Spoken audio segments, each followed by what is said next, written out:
கடந்த காலம். இன்னைக்கு நிறைய பேரை நிம்மதி இல்லாமல் செய்கிறது கடந்த காலம்தான். ஆனால் நீங்கள் விரும்பினாலும் சரி விரும்பலைனாலும் சரி கடந்த காலத்தை கடந்தே தீரணும். இது உங்களுக்கு அழகாக சொல்லித்தரும் இந்த கதை. Welcome to our rocking lifestyle. ஒரு காலத்தில் தமிழ்நாட்டில் ஒரு தத்துவ அறிஞர் வாழ்ந்துட்டு வந்தார். அவர் பொருளாதாரம், அரசியல் இப்படி எல்லாத்துலேயும் நல்ல ஞானம் பெற்ற ஒரு தத்துவ அறிஞர். இதனாலேயே நிறைய பேர் அவர்கிட்ட சீடராக சேரன்னு ஆசைப்பட்டாங்க. ஆனால் அவர் விரல் விட்டு எண்ணக்கூடிய நபர்களை மட்டும்தான் சீடராக தேர்ந்தெடுப்பார். அவங்களும் சில வருஷங்கள் அவர்கிட்ட இருந்து பாடம் கற்றுக்கிட்டு பிரிஞ்சு போய் ஆளாளுக்கு தங்களோட வேலையை பார்ப்பாங்க. ஆனால் அப்படி போனவங்க எல்லாருமே உயர்ந்த நிலையில தான் இருப்பாங்க. சில பேர் அவங்க நாட்டோட அரச பதவியில் இருப்பாங்க, சிலர் தொழிலதிபராக இருப்பாங்க, சிலர் அவரை மாதிரியே தத்துவ அறிஞராக கூட இருப்பாங்க. ஆனால் எல்லோருமே உயர்ந்த நிலைமையில தான் இருப்பாங்க. அந்த அறிஞருக்கும் இதனால தனக்குள்ளே ஒரு பெருமை இருந்துச்சு. நம்ம சும்மா பேருக்கெல்லாம் சொல்லி கொடுக்கல, நிஜமாவே நல்ல ஆசிரியராக இருக்கும், நிறைய பேரோட வாழ்க்கையை நல்ல நிலைமைக்கு மாத்திரம்னு நினச்சி அவர் ஒவ்வொரு நாளும் பெருமைப்பட்டார். இப்படி இருக்கும்போது அந்த அறிஞர் என்ன பண்ணார், ஒரு கோயிலுக்கு போனார். பொதுவாக கோயிலுக்கு வெளியே பிச்சைக்காரர்கள் நிற்கிறது வழக்கம். அன்னைக்கு அந்த அறிஞர் போன கோயிலுக்கு வெளியேயும் பிச்சைக்காரங்க நின்னாங்க. அந்த அறிஞரும் அவங்கள கூர்ந்து கவனிச்சாரு. அவர் தான் புத்திசாலியாச்சே, அதனால யாரையும் பார்த்த உடனே எல்லாம் தர்மம் செஞ்சிட மாட்டாரு. உடம்புக்கு முடியாதவங்க, முதியவர்கள், உடல் தளர்ந்தவர்கள் இப்படி பார்த்து பார்த்து தான் பணம் கொடுப்பாரு. அதனால அவர் எல்லாரையும் பார்த்துக்கிட்டே வராரு. ஆனால் ஒரு குறிப்பிட்ட நபரை பார்த்ததும் அவரோட பார்வை அப்படியே நிலக்குத்தி போய் நின்றுச்சு. ஏன்னா அந்த நபரை இவருக்கு ஏற்கனவே தெரியும். அந்த நபர் இந்த தத்துவ அறிஞர்கிட்ட படித்த ஒரு முன்னாள் மாணவர். இவரோ தன்னால் கண்ணை நம்பவே முடியலை. ஏன்னா இவர்கிட்ட படித்தவங்க எல்லாருமே ரொம்ப நல்ல நிலைமையில தான் இருப்பாங்க.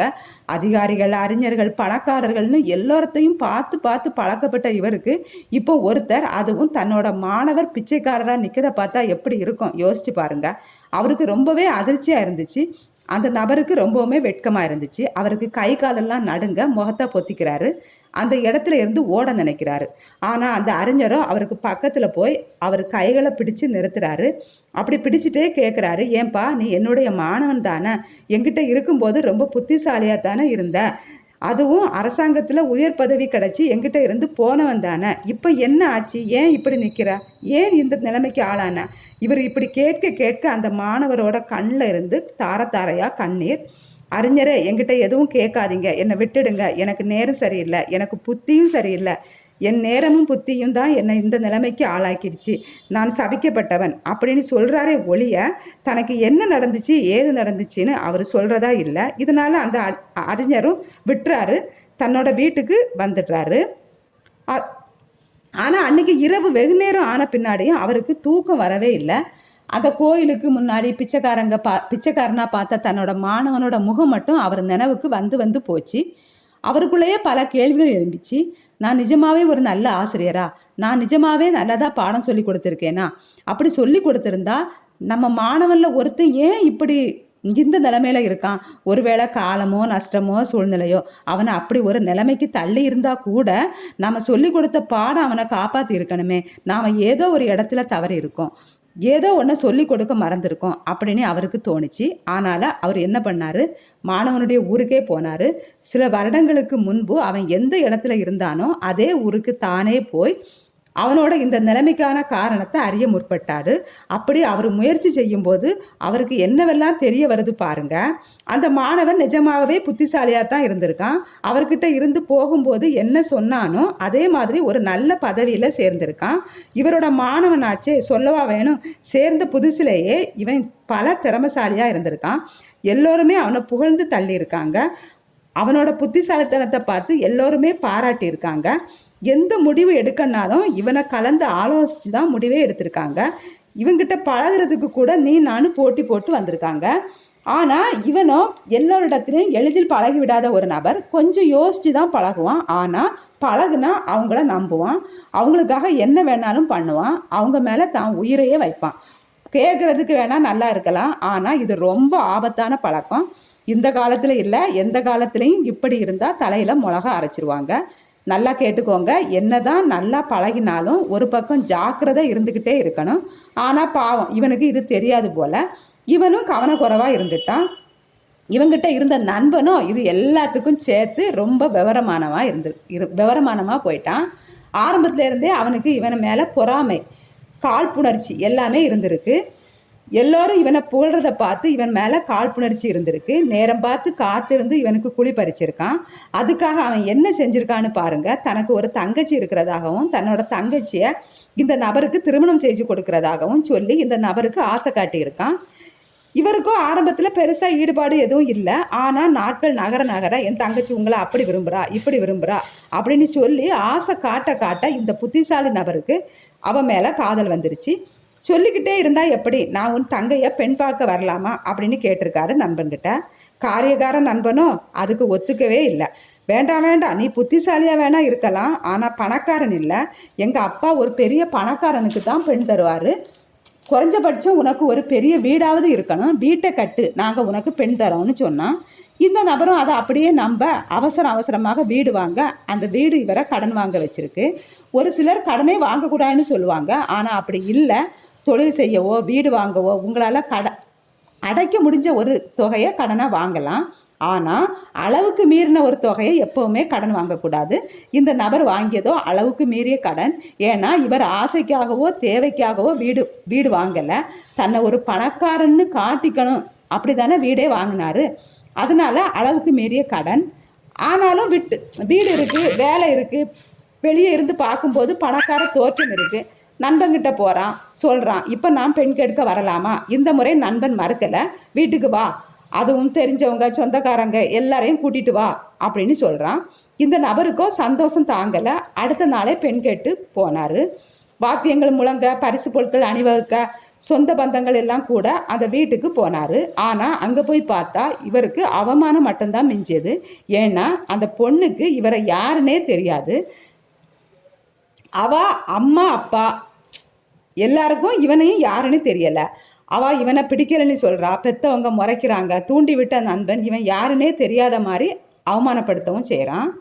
நான் தான் சொன்னேன்ல, அவன் நல்லவன் கிடையாது, உண்மையானவனும் கிடையாது. இவனை குழப்பவும் அவமானப்படுத்தவும் மட்டும்தான் இவன் கூட பழகினான். இது நமக்கு மட்டும்தான் தெரியும். ஆனால் இந்த நபருக்கு இதையெல்லாம் தெரியாதுல்ல. இதையெல்லாம் எதிர்பார்க்காததுனால இவர் மனசில் அந்த சம்பவம் பெரிய காயத்தை ஏற்படுத்திச்சு. அதுக்கப்புறம் இவனால் தலை நிமிர்ந்து நடக்கவே முடியலை. சொந்தக்காரங்க, வேலை பார்க்குறவங்க எல்லாரையும் கூட்டிகிட்டு தான் பெண் கேட்டு போனார். அதனால யார் முகத்தில் முழிக்கவும் இவருக்கு விருப்பம் இல்லை. கூனி குறுகி அது வரைக்கும் இருந்த கர்வமும் அடங்கி ஒரு புழுவை போல வாழ ஆரம்பித்தார் அவர். வேலை மேலே இருந்த கவனமும் குறைஞ்சிச்சு. வீட்டுக்காக வாங்கின கடனும் கழுத்தை நெருக்கி அவமானம், துரோகம், பொருள் நஷ்டம், இந்த மூணில் ஏதாவது ஒன்றை சந்திச்சாலே மனுஷன் ஸ்தம்பிச்சு தான் போவான். இந்த மூணையும் ஒரே நேரத்தில் ஒருத்தர் சந்திச்சா பைத்தியமாக தான் ஆகணும் இல்லை. இந்த நபரும் கிட்டத்தட்ட பைத்தியக்காரன் போல அலக்களிக்கப்பட்டார். கடந்த காலம் காலை கட்டின கயிறா அவரை பின்னாடி இழுத்துச்சு. அவருக்கு அடுத்து என்னெல்லாமோ வேலை இருந்துச்சு. வீட்டு கடனை அடைக்கணும், அம்மா அப்பாவை பார்த்துக்கணும், கல்யாணம் பண்ணிக்கணும். ஆனால் எதுவுமே அவர் மண்டையில் நிற்கவே இல்லை. கடந்த காலம் தந்த வலி மட்டுமே அவரை வாட்டி வதைச்சது. ஒரு கட்டத்தில் எல்லாத்தையும் இழந்து வீதியில் நிற்கிற நபராக அவரை மாற்றிச்சு. அதுக்கப்புறம் தான் கோயிலுக்கு போனது, பிச்சை எடுத்தது எல்லாமே. இப்போ அந்த ஊருக்கே போயிருந்து எல்லா கதையுமே கேட்டு தன்னோட மாணவனுக்கு என்ன நடந்தது அப்படிங்கிறத தெரிஞ்சுக்கிட்ட அந்த தத்துவ அறிஞருக்கு அவனுக்கு எப்படியாவது உதவி செய்யணும்னு தோணுச்சு.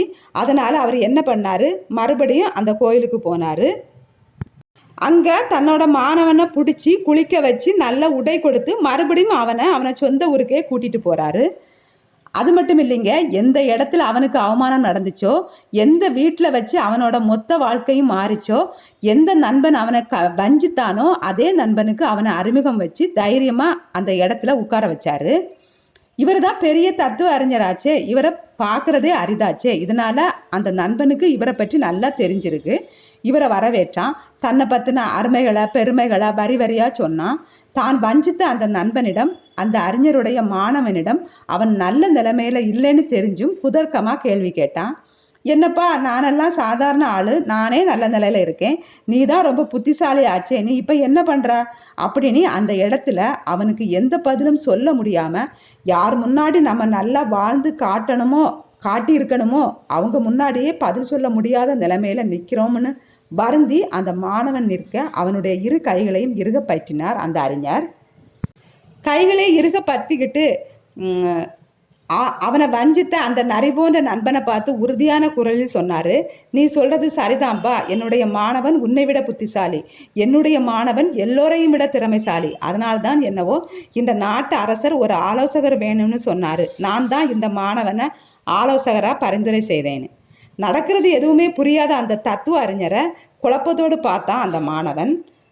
அங்க பாருங்கிறது மாதிரி இவனுக்கு நடக்க போற நல்லதை கேட்டு இடிந்து போய் நின்ற அந்த வஞ்சகமான நண்பனோட முகத்தை காட்டி சிரிச்சாரு ஆசிரியர். இந்த நொடி அந்த மாணவனுடைய மனசுல உருவான மகிழ்ச்சிக்கு அளவே இல்லை.